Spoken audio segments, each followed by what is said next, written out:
Hello दोस्तों, स्वागत है आप सभी का आपके अपने यूट्यूब चैनल एजुकेशन क्लब पर। आज हम बात करेंगे मोस्ट इम्पोर्टेंट क्वेश्चंस जो कि लूसेंट जीके से लिए गए हैं और बार बार रिपीट होने वाले क्वेश्चंस हैं। तो बढ़ते हैं आज के पहले प्रश्न की तरफ। आज का पहला प्रश्न है कि भारत में सबसे पहले सोने के सिक्के किसने जारी किए थे। तो भारत के अंदर सबसे पहले सोने के सिक्के जारी करने वाले थे हिंद यूनानी। ऑप्शन नंबर ए बिल्कुल सही है इसका आंसर।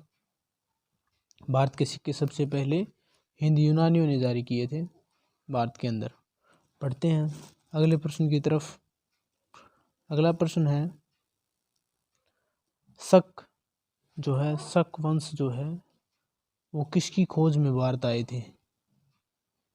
तो शक जो वंश है वो चरागाह की खोज में भारत आए थे और उन्होंने यहीं पर आके अपने एक शक वंश की स्थापना की।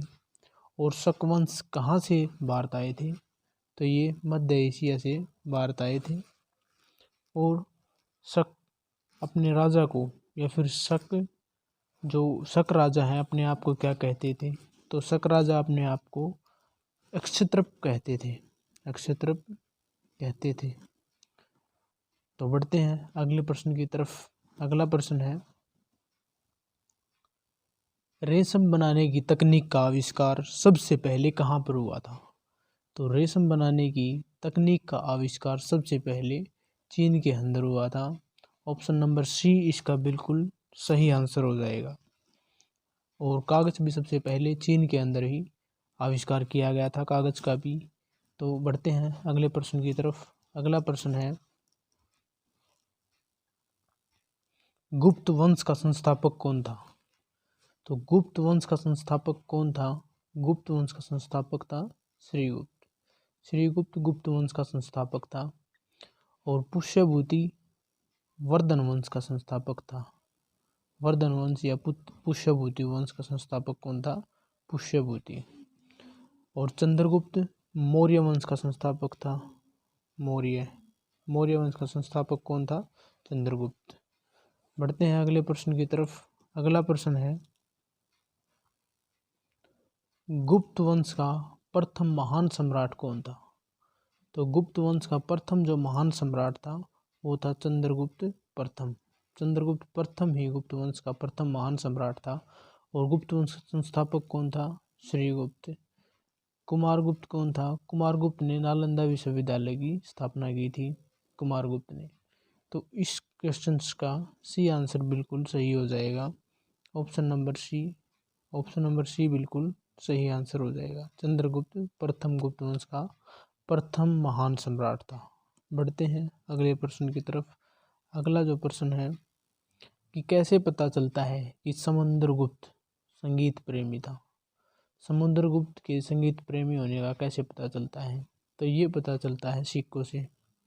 सिक्कों पर समुद्रगुप्त की वीणा बजाते हुए तस्वीरें हैं और उन तस्वीरों से पता चलता है कि समुद्रगुप्त संगीत प्रेमी था। चलो वो सिक्के दिखाता हूँ आपको। ये वो सिक्के हैं जिनसे पता चलता है कि समुद्रगुप्त संगीत प्रेमी था। इन्हीं सिक्कों से ये इस प्रकार के सिक्के मिले हैं समुद्रगुप्त के जिनसे पता चलता है कि वो संगीत प्रेमी था। बढ़ते हैं अगले प्रश्न की तरफ। अगला प्रश्न है नालंदा विश्वविद्यालय की स्थापना किसने की थी। अभी थोड़ी देर पहले ही बताया था कि नालंदा विश्वविद्यालय की स्थापना कुमारगुप्त ने की थी। और कुमारगुप्त ने नालंदा विश्वविद्यालय की स्थापना की थी। ऑप्शन नंबर सी इसका बिल्कुल सही आंसर हो जाएगा। Option number A Chandragupta. Chandragupta प्रथम गुप्त वंश का प्रथम महान सम्राट था, फर्स्ट महान सम्राट था। और श्रीगुप्त गुप्त वंश का संस्थापक था। श्रीगुप्त कौन था। गुप्त वंश का संस्थापक। तो इस क्वेश्चन का जो आंसर है ऑप्शन नंबर सी बिल्कुल सही आंसर हो जाएगा। कुमारगुप्त ने नालंदा विश्वविद्यालय की स्थापना की थी। बढ़ते हैं अगले प्रश्न की तरफ। अगला प्रश्न है कि पल्लव वंश का संस्थापक कौन था। तो जो पल्लव वंश का संस्थापक था वो था सिंह विष्णु। सिंह विष्णु ने पल्लव वंश की स्थापना की थी। और जो ऑप्शन नंबर बी है महेंद्र वर्मन ने एक बुक लिखी थी जिसका नाम था मत विलास पर हसन, मत विलास पर हसन, ये महेंद्र वर्मन ने लिखी थी। और नरसिंह वर्मन ने क्या किया था? नरसिंह वर्मन ने वातपिकोंड की उपाधि धारण की थी। और जो ये सभी पल्लव वंश के शासक हैं, सिंह, विष्णु, महेंद्र वर्मन और नरसिंह वर्मन, तीनों पल्लव वंश के शासक हैं। इनमें से जो है सिंह वर्मन ने वातपिकोंड की उपाधि धारण की थी, सिंह वर्मन ने। और जो महेंद्र वर्मन ने मत विलास पर हसन की रचना की थी। और जो पल्लव वंश का संस्थापक वो है सिंह विष्णु। तो इस क्वेश्चन का ऑप्शन नंबर ए बिल्कुल सही आंसर हो जाएगा। बढ़ते हैं अगले प्रश्न की तरफ। अगला प्रश्न है, किराता अर्जुनियम के लेखक कौन है? ये जो किराता अर्जुनियम है इसके लेखक कौन है? तो इसके जो लेखक हैं वो है भारवी। और भारवी किसके दरबार में रहते थे? सिंह विष्णु के दरबार में रहते थे। सिंह विष्णु के दरबार में भारवी रहते थे। और जो भारवी रहते थे, जो सिंह विष्णु था, वो सिंह विष्णु किस धर्म को मानता था? तो सिंह विष्णु जो है वो वैष्णव धर्म को मानता था। वैष्णव धर्म को कौन मांगता था? सिंह विष्णु। सिंह विष्णु कौन था? जिसके दरबार में भारवी रहता था। और अपराजित वर्मन कौन था? अपराजित वर्मन पल्लव वंश का लास्ट शासक, अंतिम शासक था अपराजित वर्मन पल्लव वंश का अंतिम शासक था। अभिनंदी वर्मन के बारे में आपको बताया ही था। वातपिकोंड की जिसने उपाधि धारण की थी वो था नंदी वर्मन। तो इस क्वेश्चन का जो आंसर हो जाएगा वो हो जाएगा भारवी बिल्कुल सही आंसर हो जाएगा। किराता अर्जुनियम के लेखक हैं भारवी। बढ़ते हैं अगले प्रश्न की तरफ। अगला प्रश्न है क्वेश्चन नंबर 10। क्वेश्चन नंबर 10 है, एलोरा के प्रसिद्ध कैलाश मंदिर का निर्माण किसने करवाया था? तो ये करवाया था कृष्ण प्रथम ने एलोरा के प्रसिद्ध कैलाश मंदिर का निर्माण करवाया था। ऑप्शन नंबर बी इसका बिल्कुल सही आंसर हो जाएगा।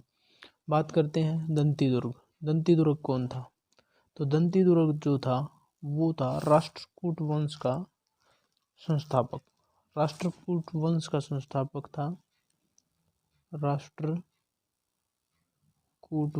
संस्थापक था दंतीदुर्ग। और जो एलोरा के कैलाश मंदिर का निर्माण जो राष्ट्रकूटों ने ही करवाया था। तो इस क्वेश्चन का आंसर तो हो जाएगा बी। लेकिन जो है राष्ट्रकूट का संस्थापक कौन था? दंतीदुर्ग राष्ट्रकूट का संस्थापक था। कैलाश मंदिर का निर्माण किसने करवाया था? कृष्ण प्रथम ने। बाणभट्ट कौन था? बाणभट्ट हर्षवर्धन का दरबारी कवि था। बाणभट्ट। हर्षवर्धन वर्धन वंश का शासक था। तो जो इस क्वेश्चन का जो सही जो आंसर है ऑप्शन नंबर बी बिल्कुल सही आंसर है। एलोरा के प्रसिद्ध कैलाश मंदिर का निर्माण कृष्ण प्रथम ने करवाया था। तो आज के लिए इतना ही। वीडियो को ज़्यादा से ज़्यादा शेयर और चैनल को सब्सक्राइब कर देना है।